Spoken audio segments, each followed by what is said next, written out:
Yep, that's me. You're probably wondering how I ended up in this situation. Hello ma'am and sir, I am Jolimi B. Mata. Then, mauni ako ang mama. Then, si Rina Mata and Nestor Mata. So ang trabaho din sa akong mama is kanang mamaligya na siya og kanang mamaligya na siya kanang mamaligya na siya drug. Mamaligya na siya drug. Mamaligya na siya drug. What? Bro, what are you talking about, man? Kuan ka na. Mama, ay binaw ay subo. Ayaw guri. Mama, kanang mamaligya na din nagdrag ang mama niya. Kanang lisod kayo mong kuan good kay akong papa kay mamaligaw ka ng kandila niya. Di mo na siya kasturya. Amang mo na, di ba pa?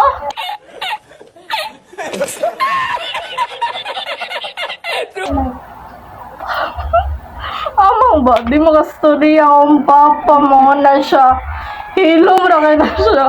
Yun, kanang need din ako kayong scholar kay para lang kanang matabangan ako mama niya para maundang siya kay kapila na narehab ako mama. Sila na narehab ako, ma'am.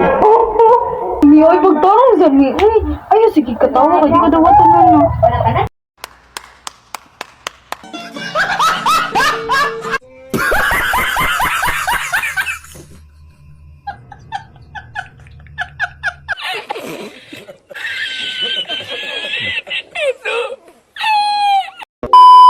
Guys, ako di ay si Jolimi B. Matano na 19 years old and ma-apply ko og scholarship kay tungod sa kalisod sa moang kanang pamilya niya. What? By the way, di ay guys, mao ni akong ati niya og akong kuya, so gibiyaan mi sa akong mama. Biyaan mi sa kong mama. Kaya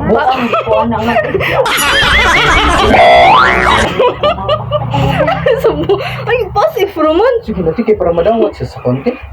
Skala? Bata pa kayo ko ato kanang ma'am and sir nga gibiyaan mi sa akong mama niya. Mo to ako.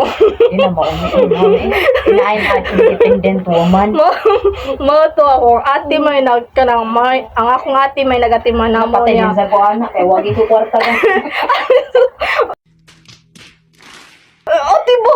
Ay di na sana maimong kon. Oy. Nga mo to ako ate is kuan kanang akong ate is naay sakit kuan siya kanang Din ka na nga maglisod siya kanang nagkuan na siya maglisod na siya kanang. Oh my God! Guys, ako ko din. Bombo.